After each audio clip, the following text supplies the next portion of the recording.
Assalamualaikum warahmatullahi wabarakatuh. Nama saya Desi Merlina, saya dari kelas RS Sistem Operasi. Di sini saya akan mempresentasikan tentang pengenalan sistem operasi. Sistem operasi merupakan sebuah penghubung antara pengguna dari komputer dengan perangkat keras komputer. Sebelum ada sistem operasi, orang hanya menggunakan komputer dengan menggunakan sinyal analog dan sinyal digital. Definisi sistem operasi sendiri yaitu sistem komputer pada dasarnya terdiri dari 4 komponen utama, yaitu perangkat keras, program aplikasi, sistem operasi, dan para pengguna. Sistem operasi berfungsi untuk mengatur dan mengawasi penggunaan perangkat keras oleh berbagai program aplikasi serta para pengguna. Sistem operasi berfungsi ibarat pemerintah dalam suatu negara, dalam arti membuat kondisi komputer agar dapat menjalankan program secara benar.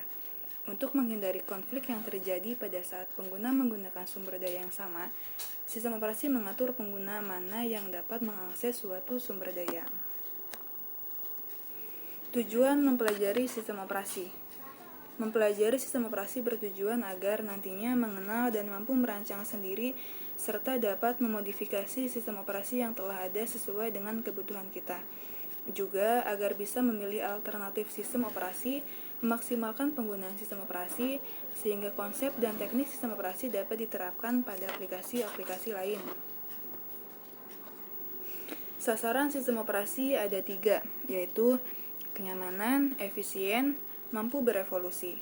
Kenyamanan yaitu membuat penggunaan komputer menjadi lebih nyaman.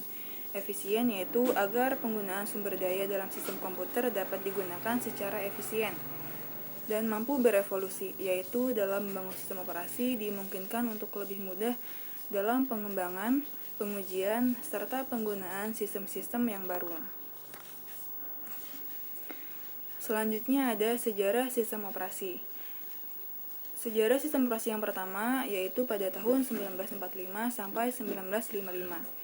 Generasi pertama merupakan awal perkembangan sistem komputasi elektronik sebagai pengganti sistem komputasi mekanik. Hal itu disebabkan kecepatan manusia untuk menghitung terbatas dan manusia sangat mudah untuk membuat kecerobohan, kekeliruan, bahkan kesalahan. Pada generasi ini, sebelum ada sistem operasi, maka sistem komputer diberi instruksi yang harus dikerjakan secara langsung. Generasi kedua yaitu pada tahun 1955 sampai 1965. Generasi kedua memperkenalkan batch processing system, yaitu job yang dikerjakan dalam satu rangkaian, lalu dieksekusi secara berurutan. Pada generasi ini, sistem komputer belum dilengkapi sistem operasi, tetapi beberapa fungsi sistem operasi telah ada. Contohnya, fungsi sistem operasi ialah FMS dan IBS-YS. Sejarah sistem operasi pada generasi ketiga yaitu pada tahun 1965 sampai 1980. Pada generasi ini, perkembangan sistem operasi dikembangkan untuk melayani banyak pemakai sekaligus, di mana para pemakai interaktif berkomunikasi lewat terminal secara online ke komputer. Maka sistem operasi menjadi multi-user atau digunakan banyak pengguna sekaligus. Dan multi-programming yaitu melayani banyak program sekaligus. Generasi keempat atau pasca 1980-an. Pada masa ini, para pengguna juga telah dinyamankan dengan Graphical User Interface atau GUI, yaitu antarmuka komputer yang berbasis grafis yang sangat nyaman. Juga dimulai era komputasi tersebar di mana komputasi tidak lagi terpusat di satu titik tetapi dipecah di banyak komputer sehingga tercapai kinerja yang lebih baik. Layanan sistem operasi yaitu ada pembuatan program, eksekusi program, pengaksesan input-output device, pengaksesan terkendali terhadap berkas, pengaksesan sistem, fungsi pengaksesan, deteksi dan pemberian tanggapan pada kesalahan, dan yang terakhir ada akunting. Struktur komputer. Struktur komputer didefinisikan sebagai cara-cara dari setiap komponen yang saling terkait.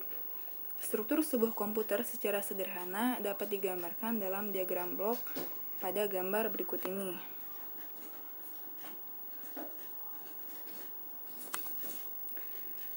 Sistem operasi komputer. Dewasa ini, sistem komputer multiguna terdiri dari CPU, Central Processing Unit, serta sejumlah device controller yang dihubungkan melalui bus yang menyediakan akses ke memori. Setiap device controller bertugas mengatur perangkat yang tertentu, contohnya disk drive, audio device, dan video display. CPU dan device controller dapat dijalankan secara bersamaan, namun demikian diperlukan mekanisme sinkronisasi untuk mengatur akses ke memori. Struktur input-output, diantaranya ada interupsi input-output. Pada saat operasi I/O dijalankan, ada dua kemungkinan, yaitu sinkronus I/O dan asinkronus I/O. Pada sinkronus I/O, kendali dikembalikan ke proses pengguna setelah proses I/O selesai dikerjakan. Sedangkan pada asinkronus I/O, kendali dikembalikan ke proses pengguna tanpa menunggu proses I/O selesai, sehingga proses I/O dan proses pengguna dapat dijalankan secara bersamaan.